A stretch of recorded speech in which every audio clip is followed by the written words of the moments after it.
কোরবানি করেছে, যার ফলে আজকে আমরা স্বাধীনতা পেয়েছি। আল্লাহর কাছে ফরিয়াদ জানাই, যারা জীবন দিয়েছে আল্লাহ যেন তাদেরকে শহীদ মর্যাদা দান করেন। যারা হাত দিয়েছে, পা দিয়েছে, অঙ্গ দিয়েছে, আল্লাহ যেন দ্রুত তাদেরকে সুস্থ করে দেন। তাদের এবং তাদের পিতামাতার দুনিয়ার উত্তম যাজা দিন, আখিরাতে উত্তম যাজা দিন। প্রিয় ভাইরা, এদেশের 70% মানুষ স্বাধীনতা বঞ্চিত ছিল গত 15 বছর, কমপক্ষে 70%। আওয়ামী লীগের মধ্যে যারা স্বাধীনতা বঞ্চিত ছিল আমি জানি না, তাদের বাইরে 70% মানুষ স্বাধীনতা বঞ্চিত ছিল। স্বাধীনভাবে কথা বলতে পারেনি, স্বাধীনভাবে সংগঠন করতে পারেনি, স্বাধীনভাবে ব্যবসা করতে পারেনি, স্বাধীনভাবে জীবনযাপন করতে পারেনি, স্বাধীনভাবে ভোট দিতে পারে না। এই তরুণ ছাত্রদের জীবনের বিনিময়ে আজকে আমরা এটা পেয়েছি। এই ছাত্রদের আলহামদুলিল্লাহ এর বেশিরভাগ ছাত্রই ইসলামী চরিত্রে, আলহামদুলিল্লাহ। হাসিনা চিৎকার করেছেন, কিন্তু এদেশের মানুষ হাসিনার কথাকে আর গুরুত্ব দেয়নি। হাসিনা বলেছে এরা সব শিবির জামাত, কিন্তু এদেশে 18 কোটি মানুষ ওই কথার কোনো আর গুরুত্ব দেয় নাই। তারা বাঁচতে চেয়েছে ওই নির্যাতন থেকে, ওই নিষ্ঠুর শাসন থেকে বাঁচতে চেয়েছে। প্রিয় ভাইরা, আজকে বাংলাদেশে আমরা যেটা চাই সেটা হচ্ছে 54 বছর স্বাধীন হয়েছি আমরা, কিন্তু স্বাধীনতা ভোগ করতে পারি নাই। আমরা 71 সালে লক্ষ লক্ষ জীবনের বিনিময়ে স্বাধীনতা পেলাম। কয়েক মাসের মধ্যেই দেশবাসী বুঝল যে ওটা হচ্ছে একটা দলের জন্য, আর বাকিরা সব প্রজা। একটা দল হচ্ছে রাজা, আর বাকিরা সব কি বলেন, প্রজা। তাদের সম্পদ আমরা যেন রবান্ত হয়ে ভোগ করতেছে, সেটা তারা করে ফেলে কয়েক মাসের মধ্যে। সেই থেকে এদেশের মানুষ স্বাধীনতার স্বাদ পায় নাই, ন্যায় বিচার পায় নাই, সুবিচার পায় নাই।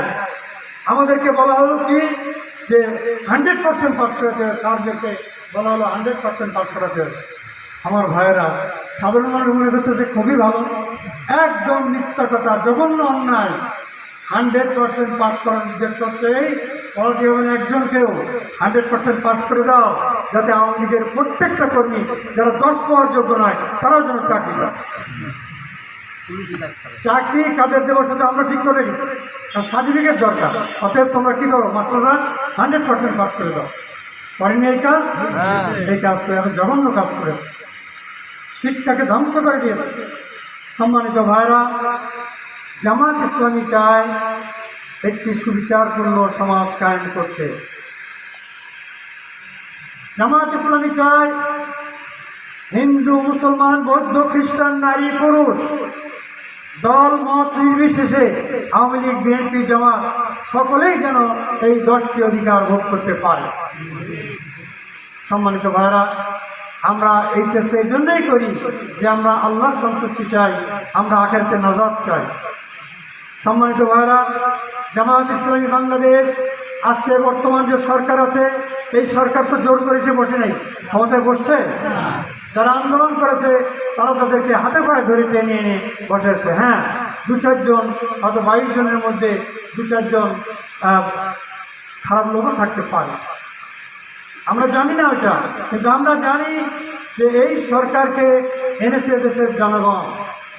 আমরা এই সরকারকে সহযোগিতা করতে চাই, কতটুকু যেন বাংলাদেশে সঠিক গণতন্ত্র প্রতিষ্ঠা হয়, সুবিচার প্রতিষ্ঠা হয়। এই জন্য নির্বাচনের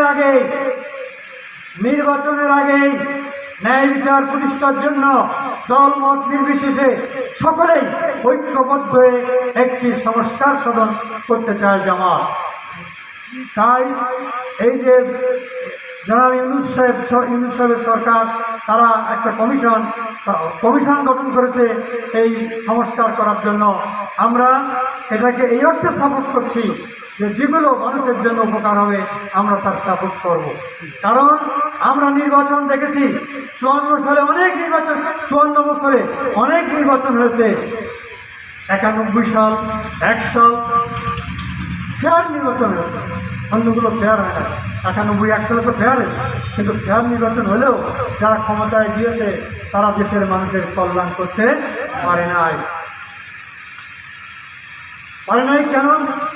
ক্ষমতায় যে তারা যে কাজটা করেছে, এদেশের প্রধানমন্ত্রীর ক্ষমতা দিয়েছে খোদার ক্ষমতা যেন, ওরা প্রধানমন্ত্রীকে খোদার ক্ষমতা দিয়ে রেখেছে, এমপিদের দেবতার ক্ষমতা দিয়ে রেখেছিল, ওদের বিরুদ্ধে যেন কেউ কিছু করতে বলতে না পারে। প্রিয় ভাইরা, এই ধরনের ১৭ রকম অন্যায় তারা করেছিল, সেইগুলো সংশোধন হওয়া দরকার। তাহলে শুধু নির্বাচন হলেই এখানে গণতন্ত্র প্রতিষ্ঠা হবে না, সুবিচার প্রতিষ্ঠা হবে না। জামাত এবারে প্রস্তাব করেছে 2 বারের বেশি কেউ প্রধানমন্ত্রী হতে পারবে না। তাহলে আশা করা যায় আরেকটা হাতি নেওয়ার চেষ্টা কেউ করবে না। কারণ প্রিয় ভাইরা, এইভাবে প্রস্তাব এই সরকার বলছে আমরা প্রস্তাব করেছি, আপনারা সমর্থন করেন কোন? এই যে 100 বিষয় তারা লিখে দিয়েছে, প্রকাশ্য বইতে লিখে দিয়ে সব দলের কাছে দিয়েছে। আপনারা কোনটা সমর্থন করেন বলেন, কোনটা সমর্থন করেন না বলেন, আপনারা কি বলেন সেটা এখন লিখে দেন। আমরা মনে করি যে প্রস্তাব ভালো। আমরা 100% ক্ষেত্রে একমত হতে পারবো না হয়তোবা, কিন্তু যদি 60% ক্ষেত্রে একমত হই সেটাও কি কম কল্যাণ হয়? 60% ক্ষেত্রে যদি লিখিতভাবে স্বাক্ষর করে দলগুলো ঠিক হয় যে এই কাজগুলো আগামীতে আমরা সরকার গঠন করলে এই কাজগুলো করব, এতে জনগণের উপকার হবে না? আর কেউ খোদা হয়ে বসতে পারবে না, আর কেউ দেবতা হয়ে বসতে পারবে না। প্রাণ প্রিয় ভাইরা, আমরা দেখেছি 91 সালে জামাত নিঃস্বার্থভাবে একটি দলকে সরকার গঠন করতে সাহায্য করেছে। জামাত সেদিন আরেকটি দলকে দিলে তারাই ক্ষমতায় যেত, কিন্তু জামাত একটি দলকে দিল।